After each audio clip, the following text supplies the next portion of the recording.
یہ دوسری دفعہ میں گلگت بلتستان اس موقع پہ آیا ہوں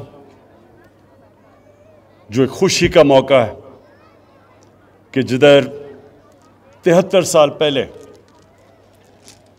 یہاں کے گلگت اسکاؤٹس نے اپنی جان کی قربانی دے کے گلگت بلتستان کو آزاد کروایا، تو مجھے آج بڑی خوشی ہے کہ میں اب دوسری دفعہ دوسرے سال پھر یہاں آپ کے ساتھ خوشی بنانے آیا ہوں، اور انشاءاللہ جب تک میں وزیر اعظم رہوں گا میری ہمیشہ کوشش ہوگی کہ یہ جو دن ہے 1 نومبر یہ میں آپ کے ساتھ گزاروں۔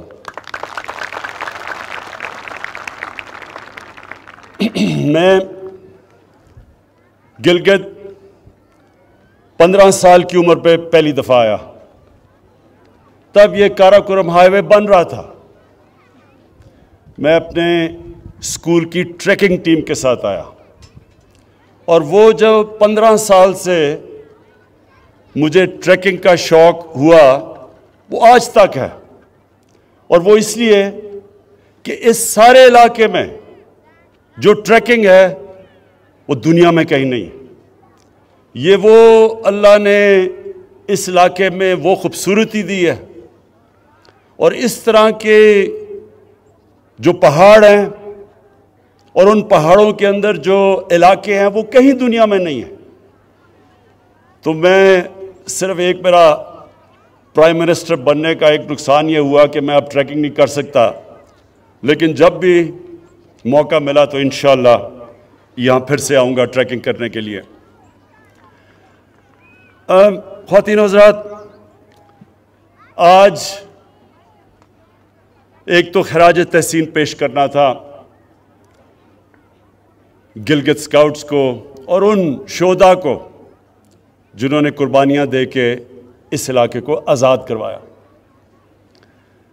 دوسرا، میں نے آج گلگت بلتستان کے لوگوں کو دوسری بھی مبارک دینی تھی، اور وہ یہ کہ جو ہم نے فیصلہ کیا ہے کہ گلگت بلتستان کو پروونشل سٹیٹس دینا ہے، جو ان کی ڈیمانڈ تھی بڑی دیر کی، اور یہ یو این سیکیورٹی کاؤنسلز کی ریزولوشن کے بیچ میں رکھتے ہوئے ہم نے فیصلہ کیا ہے۔ وہ سیکیورٹی کاؤنسل کی جو ریزولوشنز ہیں اس کے بیچ میں ہم نے فیصلہ کیا ہے، لیکن مجھے پتہ ہے کہ یہاں کے نوجوانوں کی بہت دیر کی ڈیمانڈ تھی، تو میں آج اس کی بھی مبارک دیتا ہوں۔ اب جہاں تک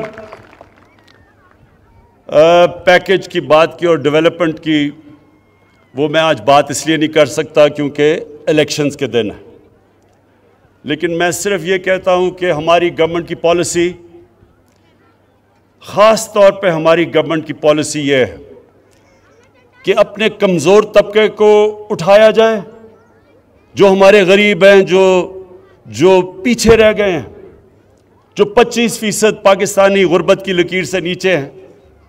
سب سے بڑی پرائرٹی ہے کہ ان کو ہم کیسے اوپر لے کے آئیں، اور دوسری جو پاکستان کے علاقے پیچھے رہ گئے، جس طرح گلگت بلتستان پیچھے رہ گیا ہے، اور اس کی بہت بڑی وجہ یہ تھی کہ یہ کٹ آف تھا۔ جب تک کہ کاراکورم ہائی وے نہیں بنا ادھر شاید ہی کوئی آتا تھا اور ڈیولپمنٹ کی چانس نہیں تھی، تو اس لیے یہ پیچھے رہ گیا ہے۔ لیکن ہمارا قبائلی علاقہ بھی پیچھے رہ گیا ہے، بلوچستان بھی پیچھے رہ گیا ہے، سارے جو مغربی ڈسٹرکٹس ہیں پنجاب کے اندرون سندھ وہ پیچھے رہ گئے ہیں۔ تو ہماری پوری کوشش ہے کہ سارے علاقے ان کو اٹھایا جائے، اور جو پھر سے میں نے کہا جو ہمارا کمزور طبقہ، جو غریب لوگ، جو اس وقت 2 وقت کی روٹی صحیح طرح نہیں کھا سکتے، ان کو اوپر اٹھایا جائے۔ تو انشاءاللہ آنے والے دنوں میں آپ دیکھتے رہیں گے کہ ہم جس طرف جا رہے ہیں، ہماری جو سارا ڈیولپمنٹ کا پروگرام ہے وہ جائے گا ہی اس طرف، ان علاقوں میں جو پیچھے رہ گئے۔ میں کیونکہ آج میرے فوجی بھی سامنے کھڑے ہیں، جوان سامنے کھڑے ہیں، میں ساری اپنی قوم کو اہمیت بتانا چاہتا ہوں کہ کتنا ضروری ہے ایک مضبوط فوج کی، ایک مضبوط فوج کا ہونا پاکستان کے لیے۔ یہ میں اپنی ساری قوم کو بھی بتانا چاہتا ہوں۔ آج اب ساری مسلمان دنیا میں دیکھیں،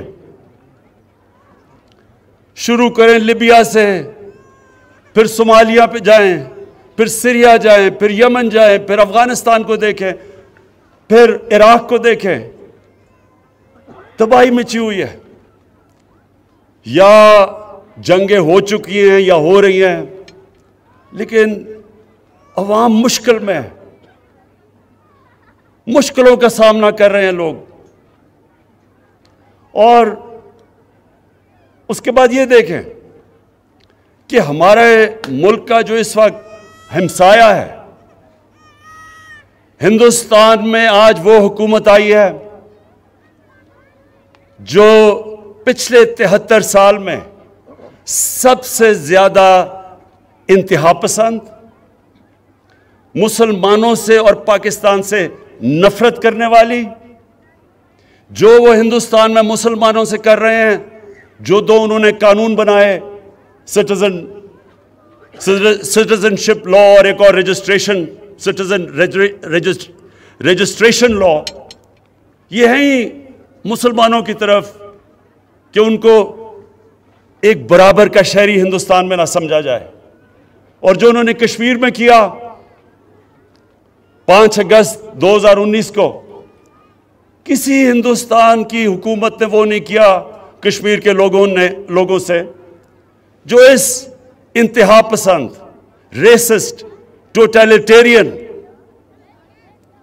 جو ریشل سپریمیسی میں بلیو کرتی ہے، باقی انسانوں کو برابر نہیں سمجھتی، ہندوتا کا جو نعرہ لے کے آئی ہے، انہوں نے جو کشمیریوں پہ ظلم کیا، کبھی اس طرح کا ظلم پہلے نہیں ہوا۔ تو اس تناظر میں دیکھنا چاہیے کہ کتنی ضرورت ہے آج ہمیں ایک مضبوط پاکستان کی فوج کی اور سیکیورٹی فورسز کی۔ کوئی ہفتہ نہیں گزرتا جب ہمارے سیکیورٹی فورسز اپنی جان کی قربانیاں نہیں دیتے۔ پرانے قبائلی علاقہ جو مرج ڈسٹرکٹس ہیں، اب ادھر سے لے کے اب بلوچستان، کراچی میں بھی کبھی کبھی ایک پورا پلان سے پاکستان کے خلاف دہشت گردی کی جا رہی ہے۔ اور کون ان کے سامنے کھڑا ہے؟ ہمارے فوجی، ہماری سیکیورٹی فورسز، جو اپنی جان کی قربانیاں دیتی ہیں۔ اور ہم وہ خوش قسمت ملک ہیں کہ جو پچھلے 15 سال میں جس طرح کی 15 سال میں دہشت گردی پاکستان میں ہوئی، اور جو ہمارے دشمنوں نے پورا فائدہ اٹھایا اس سے اور ہمیں ڈی سٹیبلائز کرنے کی کوشش کی، ہم اپنی آج سیکیورٹی فورسز کو داد دیتے ہیں کہ ان کی وجہ سے آج پاکستان محفوظ ہے، اور ان کی وجہ سے، ان کی قربانیوں کی وجہ سے آج ہمارا وہ حال نہیں ہے جو کئی اور مسلمان ملکوں کا حال ہے۔ اور ہمیں یہ بھی پتہ ہے کہ یہ جو نریندر مودی کی حکومت ہے، یہ ہر قسم کا اندر انتشار صرف دہشت گردی کے ذریعے نہیں، جو ان کا کلبھوشن یادو نے جو بتایا کہ کیسے بلوچستان میں اور کراچی میں اس کی مشن تھی دہشت گردی کرنے کی، یہ اندر اور انتشار پھیلا رہے ہیں۔ شیعہ سنی کی لڑائی، پلان کیا ہوا تھا کہ شیعہ اور سنی کے عالموں کو قتل کروائیں تاکہ انتشار پھیلے۔ اور وہ بھی میں آج داد دیتا ہوں اپنی انٹیلیجنس ایجنسیز کو کہ جنہوں نے بہت ان کے پروگرام تھے انتشار پھیلانے کے، وہ پاش کیے۔ میں آج جو آخر میں بات کرنا چاہتا ہوں وہ ایک آج آج کل کے دنوں میں ایک پورا پلان بنا ہوا ہے. ہمارے وہ لوگ جو کہ اپنے آپ کو ڈیموکریٹس کہتے ہیں, سیاستدان کہتے ہیں, وہ پوری طرح آج ہماری پاکستانی فوج کے اوپر اور پاکستان کی عدلیہ کے اوپر انہوں نے پورا ڈسکریڈٹ کرنے کا ان کو پروگرام بنایا. لیکن یہ کیوں ہے؟ یہ آج سب میں اپنی قوم کو بتانا چاہتا ہوں یہ کیوں ہو رہا ہے. میرا جو پہلا جب میں وزیر اعظم بنا تو جو میرا پہلا خطاب تھا, اگر آپ وہ دیکھیں تو اس میں نے دو خاص طور پہ چیزیں کہی. میں نے یہ کہا کہ جن لوگوں نے 30 سال سے اس ملک کو لوٹا, 30 سال سے اس ملک کا پیسہ چوری کر کر کے باہر لے کے گئے ہیں, یہ سب اکٹھے ہو جائیں گے. یہ اکٹھے میرے خلاف اس لیے ہوں گے کہ ان کو پتا ہے کہ میرے تو 24 سال کی کیمپین ہی یہ تھی کہ اس ملک میں کرپشن کا سامنا کریں. جب تک کرپشن ہے ملک آگے نہیں بڑھ سکتا. اور میں نے کہا یہ سب اکٹھے ہوں گے. اور میں نے دوسری بات کہی کہ جس چیز میں پاکستان کا فائدہ ہے اس چیز میں ان کا نقصان ہے, اور جس چیز میں ان کا فائدہ ہے وہ پاکستان کو نقصان ہے. یہ چاہتے ہیں کہ ان کی ساری کرپشن جو انہوں نے اس ملک کا پیسہ لوٹ کے باہر لے کے گئے ہیں, یہ چاہتے ہیں کہ کسی نہ کسی طرح مجھے بلیک میل کریں اور میں ان کو NRO دے دوں, یعنی کہ ان کو معاف کر دوں جو انہوں نے اس ملک کا پیسہ چرایا. پاکستان کا فائدہ ایک چیز میں ہے کہ یہاں قانون کی بالادستی قائم ہو, طاقتور اور کمزور کے لیے قانون بنے. یہ نہیں کہ صرف بیچارے وہ لوگ جو مجبوری میں چوری کرتے ہیں وہ جیلوں میں جائیں اور بڑے بڑے ڈاکو ان کو NRO مل جائے اور وہ دندراتے پھریں اور وہ بار بار آ کے پھر ملک کو لوٹیں. قانون کی بالادستی کا مطلب کہ طاقتور اور کمزور کے لیے ایک قانون. اگر طاقتور چوری کرتا ہے تو اسی طرح احتساب ہو جو عام آدمی کا ہوتا ہے. تو یہ میں نے کہا کہ ان کا جو انٹرسٹ ہے وہ پاکستان کے انٹرسٹ کے خلاف ہے, اور یہ آج ثابت ہو رہا ہے.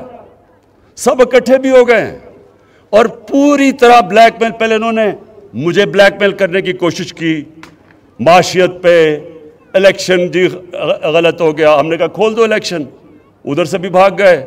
معاشیت اللہ کا شکر ہے کہ ایک وہ ملک کے چھوڑ کے گئے تھے جس کا دیوالیہ نکلا ہوا تھا, اللہ کا کرم ہے کہ وہ بھی صحیح طرف لگ گیا ہے. اس کے بعد کرونا کے اوپر انہوں نے کوشش کی. آج دنیا اکنالج کرتی ہے کہ جس طرح پاکستان کرونا سے نکلا ہے شاید ہی کوئی اور ملک نکلا ہو. پھر فیٹف کے اوپر جو ہندوستان پوری کوشش کر رہا تھا کہ پاکستان کو فیٹف میں بلیک لسٹ کروائیں, اس پہ بلیک میل کرنے کی کوشش کی, اس میں بھی میں بلیک میل نہیں ہوا. تو اب انہوں نے پاکستانی فوج کی طرف, پاکستان کے آرمی چیف, ISI کے چیف کے اوپر اب انہوں نے بندوقیں تانی ہوئی ہیں. پہلے تو میں آج اللہ کا خاص شکر ادا کرتا ہوں کہ اگر یہ ISI کے چیف کو اور آرمی چیف کے خلاف بات کر رہے ہیں, اس کا مطلب میں نے بالکل ٹھیک ان کو منتخب کیا. یہ میری سلیکشن بالکل ٹھیک تھی, کیونکہ اگر یہ ڈاکو ان کے خلاف بول رہے ہیں اس کا مطلب وہ ٹھیک لوگ ہیں. دوسری, میں آپ سب کے لیے, اپنی قوم کے لیے ایک چیز کہنا چاہتا ہوں کہ آپ اگر اسلام کی تاریخ پڑھیں, بر صغیر میں مسلمانوں کی تاریخ پڑھیں, تو مسلمان بہت کم, جب مقابلہ ہوتا تھا دشمن کا اور مسلمانوں کا, ڈٹ کے مقابلہ کرتا تھا مسلمان. لیکن نقصان مسلمانوں کو تب سب سے زیادہ پہنچایا مسلمانوں کے میر جعفر اور میر صادق نے. یہ وہ غدار تھے جو اندر سے سازش کر کے مسلمانوں کو انہوں نے, ان قوموں کو غلام بنا دیا صرف ذاتی فائدوں کے لیے. قرآن شریف میں منافق کا درجہ کافر سے نیچے رکھا ہوا ہے, کیونکہ وہ آپ کا بننے کی کوشش کرتا ہے. وہ اندر سے جڑیں کاٹ دیتا ہے۔ جنگ خندق میں جب نبی صلی اللہ علیہ وسلم مکہ کے کفار کا مقابلہ کر رہے تھے تو اتنا ہی بڑا جتنا کفار کی فوج تھی، اندر منافقین سے خطرہ تھا، اور اس لیے اللہ نے کہا تھا کہ ان کا درجہ کافر سے نیچے ہے، یہ زیادہ نقصان پہنچاتے ہیں۔ اور آج ہم پاکستان کے میر جعفر، میر صادق اور میر ریاض صادقوں کو دیکھ رہے ہیں۔ یہ وہ لوگ ہیں، یہ وہ لوگ ہیں جو آج نریندر مودی کی زبان بول رہے ہیں۔ دنیا نے کہا کہ جس طرح پاکستان نے پلوامہ کے بعد اپنے آپ کو کنڈکٹ کیا، مجھے سارے دنیا کے ہیڈز آف سٹیٹ کے مبارکی کے میسیجز آئے، اور یہ آج کہہ رہا ہے کہ جناب پاکستان نے ڈر کے کیا، جو کہ نریندر مودی نے ساری الیکشن کیمپین کی تھی اس پہ۔ اور سارا مقصد ان کا مقصد ہے کیا؟ سارا مقصد ایک ہے کہ کسی نہ کسی طرح عمران خان بلیک میل ہو کے ان کی اربوں روپے کی لوٹی ہوئی دولت جو باہر لے کے گئے ہیں، وہ کسی طرح اس کے لیے NRO دے دے، معاف کر دے۔ میں آج اپنی ساری قوم کو کہنا چاہتا ہوں کہ عمران خان کبھی ان ڈاکوؤں کو معاف نہیں کرے گا، بلکہ جس طرح انہوں نے ہماری عدلیہ کو اٹیک کیا، عدلیہ کے اندر بھی کوشش کریں کہ ایک جج کو اوپر چڑھا دیں۔ جب ان کو معاف کیا گیا حدیبہ پیپر مل میں سپریم کورٹ نے، تو تب عدلیہ ٹھیک تھی، لیکن جب ان کے خلاف 5 ممبر بینچ کا فیصلہ آتا ہے جو آج باہر بھاگا ہوا ہے، اس کے اوپر منی لانڈرنگ کا فیصلہ آتا ہے، تو تب عدلیہ بری ہے۔ اسی طرح جو فوج کے اوپر پریشر ڈالا ہوا ہے، یہ صرف اور صرف کوشش ہے کہ کسی طرح ہم اتنے پریشر میں آئیں کہ ہم ان کو معاف کر دیں۔ اب تک میرا پورا زور تھا پاکستان کی معیشت ٹھیک کرنے کا، کیونکہ ہمارے ملک کی معیشت کا بہت برا حال تھا۔ معیشت کے اوپر ابھی بھی میں زور لگاؤں گا۔ یہ میں آپ سب کو کہہ دوں کہ ابھی بھی انشاءاللہ معیشت پہ زور لگا رہے ہیں، کیونکہ وہ اللہ کا کرم ہے، صحیح طرف نکل گئی ہے۔ لیکن اب میں قانون کی بالادستی کے اوپر اتنا ہی زور لگاؤں گا۔ جو اسٹیٹ کے ادارے ہیں، ان کو اب میں خود دیکھوں گا کہ اس ملک میں قانون کی بالادستی قائم کرے، اور یہ جو طاقتور، اس ملک کے طاقتور مجرم، یہ جو اس ملک کو بلیک میل کرنے کی کوشش کر رہے ہیں، ان کو قانون کے نیچے لے کے آئیں۔